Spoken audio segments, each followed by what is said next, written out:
क्या नरेंद्र मोदी के दिन अब गिने चुने रह गए हैं? क्या अंदर की खबर ये है कि पार्टी में नरेंद्र मोदी के खिलाफ बगावत हो रही है?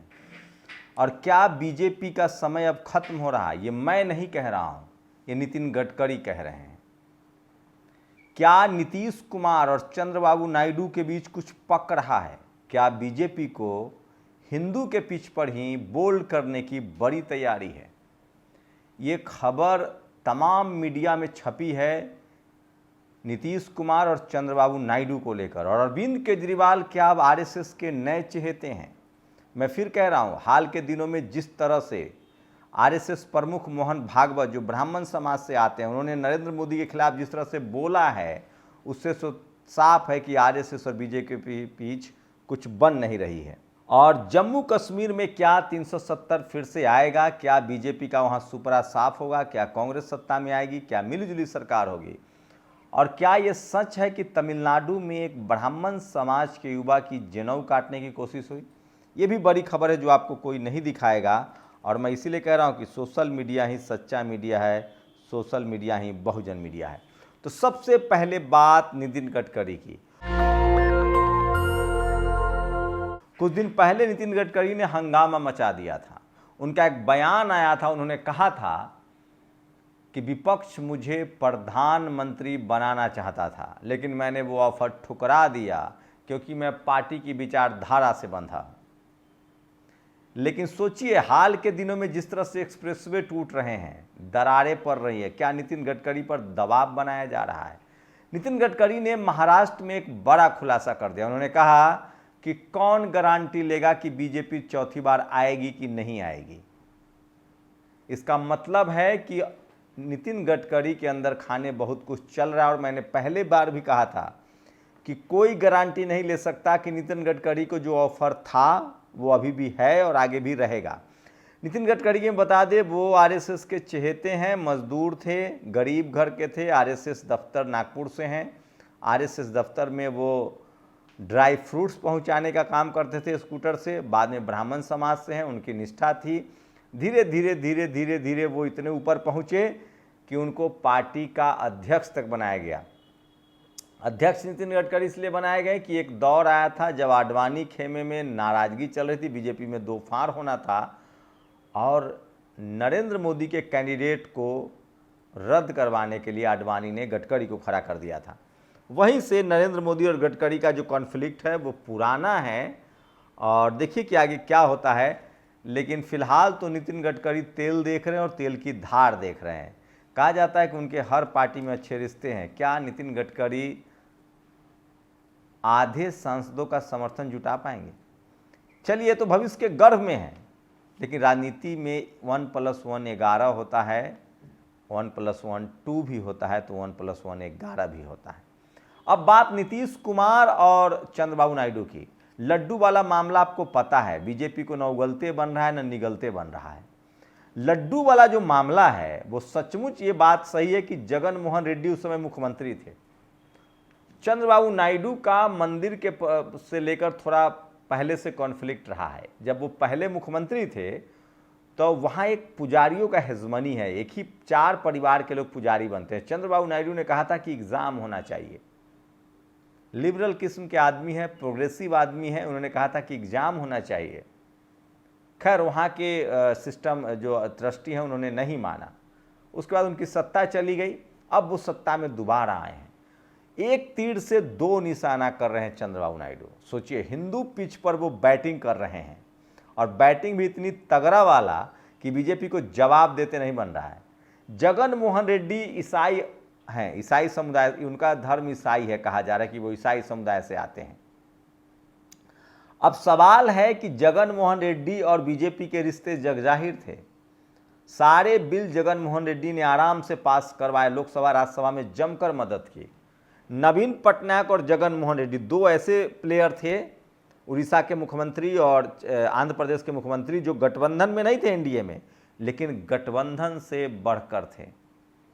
मैं बार बार कह रहा था कि दलित, पिछड़ा और मुस्लिम वोट इनसे निकलेगा और ये सत्ता इनकी गंवाएगी, क्योंकि 370 का मामला हो, इकोनॉमिक वीकर सेक्शन का रिजर्वेशन, इन तमाम मुद्दों पर इन लोगों ने समर्थन किया था और इसका खामियाजा दोनों को भुगतना पड़ा और दोनों सत्ता से बाहर हैं और दोनों जगह बीजेपी गठबंधन आ गई। चंद्रबाबू वहीं स्वीकार कर रहे हैं, ये पता है कि लड्डू वाला मामला जितना बढ़ेगा बीजेपी के लिए उतना हलक सूखेगा, क्योंकि उस समय जब जगनमोहन रेड्डी मुख्यमंत्री थे तो इनका याराना था, इसमें कोई छुपा हुआ नहीं है। अब चंद्रबाबू नायडू उसकी जांच करवा रहे हैं, कमेटी भी बना दी गई है, मामला आगे बढ़ेगा। बीजेपी उसको तुल नहीं दे रही है। सोचिए, आप कल्पना कीजिए कि ये मंदिर वाला लड्डू वाला मामला कर्नाटक में या तेलंगाना में होता, आंध्र के पड़ोसी तेलंगाना में हो जाए जहां कांग्रेस की सरकार है, या गैर बीजेपी बंगाल में हो जाए, तब क्या होता? बीजेपी बवाल काट देती और हिंदू मुस्लिम का इससे बड़ा कोई एजेंडा ही नहीं होता। लेकिन तिरुपति बालाजी मंदिर के लेकर बीजेपी सख्ते में है, चुप है, नोटिस दिया जा रहा है। सोचिए, इतना डर है क्योंकि अब सोशल मीडिया है। घी कौन कंपनी सप्लाई कर रहा था उसका भी नाम नहीं बताया जा रहा है। आपको समझ में आ रहा है? ये बड़ी खबर। ठीक उसी तरह से जैसे 50 करोड़ की जो चोरी हुई है यूपी के एक बड़े नौकरशाह की 50 करोड़ रुपए कैश की चोरी हुई है, कहा जा रहा है। ये मैं इसकी पुष्टि नहीं कर रहा हूं, लेकिन अखबार तक में छपा है। आईपी सिंह ने, अब तो एक पूर्व रिटायर्ड जबरिया रिटायर्ड आईपीएस हैं अमिताभ ठाकुर, उन्होंने बयान तक दे दिया। खैर मैं उसकी पुष्टि नहीं कर रहा, मैं सिर्फ बता रहा हूं। तो राजनीति इस तरह से चलती है। तो चंद्रबाबू नायडू एक तीर से दो निशाना कर रहे हैं। बीजेपी को अब न उगलते बन रहा है न निगलते बन रहा है, गले में हड्डी फंस गई है।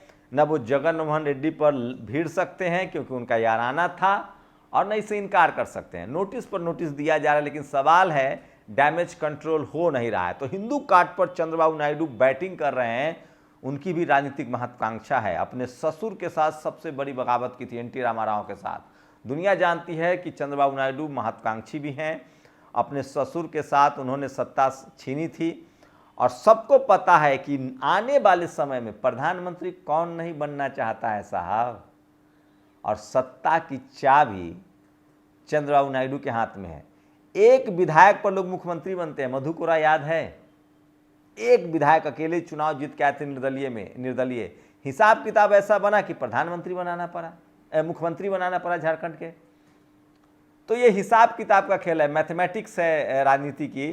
क्या चंद्रबाबू नायडू और नीतीश कुमार की जिस तरह से दोस्ती आगे बढ़ रही है, क्या वो इस देश के प्रधानमंत्री हो सकते हैं? मुख्यमंत्री वो रह चुके हैं, उनका बेटा मुख्यमंत्री बन सकता है, तो क्यों न प्रधानमंत्री के लिए ट्राई किया जाए।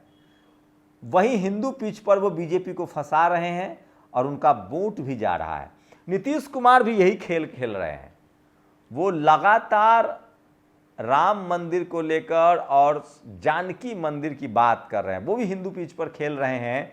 और यही बीजेपी के लिए खतरे की बात है कि अगर ये दोनों नेता हिंदू पिच पर बैटिंग करने लगे तो बीजेपी का एजेंडा क्या रह जाएगा, ये सबसे बड़ा सवाल है। तो क्या एक तरह की भाषा बोलना, चंद्रबाबू नायडू और नीतीश कुमार दोनों की गहरी दोस्ती है। मैं फिर कह दूं, ये सरकार तभी जाएगी जब चंद्रबाबू नायडू और नीतीश कुमार दोनों एक साथ आए। एक बड़ा समझौता भी हो सकता है। लोग कह रहे हैं, जानकार कह रहे हैं, मैं तो ऐसे इस तरह के जानकार से मानता नहीं, लेकिन अनुभवी लोग जो है वो कह रहे हैं कि प्रधानमंत्री और राष्ट्रपति पर भी तो बात बन सकती है। और विपक्ष को किसी भी कीमत पर इस सरकार से बचना है, क्योंकि इनकम टैक्स ईडी का जिस तरह से बेजादिर इस्तेमाल हुआ है, तो ये भी संभावना बन रही है। देखते हैं आगे क्या होता है। जम्मू कश्मीर में सारी सीटों पर चुनाव हो गया, 26 सीटों पर वोटिंग हो गई, 370 बड़ा मुद्दा है और मुझे लगता है कि वहाँ मिली जुली सरकार होगी, इसकी उम्मीद है। तमिलनाडु में एक ब्राह्मण समाज के युवक की जनेऊ काटने की खबर फैली। उनके परिवार वालों ने पहले एफआईआर नहीं कराना चाह रहा था, लेकिन पूरा ब्राह्मण समाज एकजुट हुआ, एफआईआर कराने की बात हुई है। तो सोचिए किस तरह से चीज़ें चल रही है। और मैं इसलिए कह रहा हूँ कि सोशल मीडिया ही सच्चा मीडिया है, सोशल मीडिया ही बहुजन मीडिया है। और सोचिए चंद्रशेखर आज़ाद का एक हेलीकॉप्टर, वो एक हेलीकॉप्टर से हरियाणा में प्रचार कर रहे हैं। लोगों को पच नहीं रहा। लोग लिख रहे हैं कि एक पार्टी वाले सांसद के पास हेलीकॉप्टर कहाँ से। अरे सर, देश के उभरते हुए नेता हैं। और आज बीएसपी सुप्रीमो मायावती की बड़ी रैली हुई। ये जनसैलाब की तस्वीरें देखिए, जिंद में रैली हुई है। हरियाणा में 5 अक्टूबर को वोटिंग है, 8 को मतदान है, गिनती होगी। लोग कह रहे हैं कि मिलीजुली सरकार होगी। प्रधानमंत्री नरेंद्र मोदी ने आज कहा कि मेरे राजनीतिक करियर के बनने में हरियाणा का बड़ा योगदान है। बात तो ठीक कह रहे हैं, मैं बता रहा हूं क्या हुआ था। नरेंद्र मोदी और केशुभाई पटेल में 36 का आंकड़ा था, 36 का आंकड़ा। केशुभाई पटेल मुख्यमंत्री थे, नरेंद्र मोदी बड़नगर के रहने वाले थे और वहाँ का एक पॉलिटिकल फर्टाइल जिला है। जैसे बिहार में नालंदा बड़ा उसका है, क्या कीजिएगा। उसी तरह से अमूल दूध का प्लांट भी है वहाँ, और एससी समाज का एक बड़ा मोहल्ला भी है, बहुत बहुत फेमस जगह है गुजरात में, जहाँ से जिग्नेश मेवानी भी आते हैं, हार्दिक पटेल भी आते हैं, नरेंद्र मोदी भी उसी बड़नगर से आते हैं। ठीक जब आप गुजरात अहमदाबाद में एंट्री करेंगे तो वो जिला पहले पड़ता है, वो जिला है मेहसाना। नरेंद्र मोदी मेहसाना में, उनका पूरा इतिहास यही है। वो वहाँ जो कांग्रेस के बड़े नेता हुआ करते थे, मुख्यमंत्री के साथ उनका उठना बैठना था, राइफल लेके कभी बैठते थे। उसके बाद मेहसाना बस स्टैंड से उनका कहानी पूरा जुड़ा हुआ है। उसके बाद जब 36 का आंकड़ा हुआ, केशुभाई पटेल से इनका 36 का आंकड़ा था, इनको गुजरात से राज्य बदर कर दिया गया। उसके बाद दिल्ली में ये आ गए, महासचिव तो बना दिया गया था, लेकिन रहने के लिए घर तक नहीं था।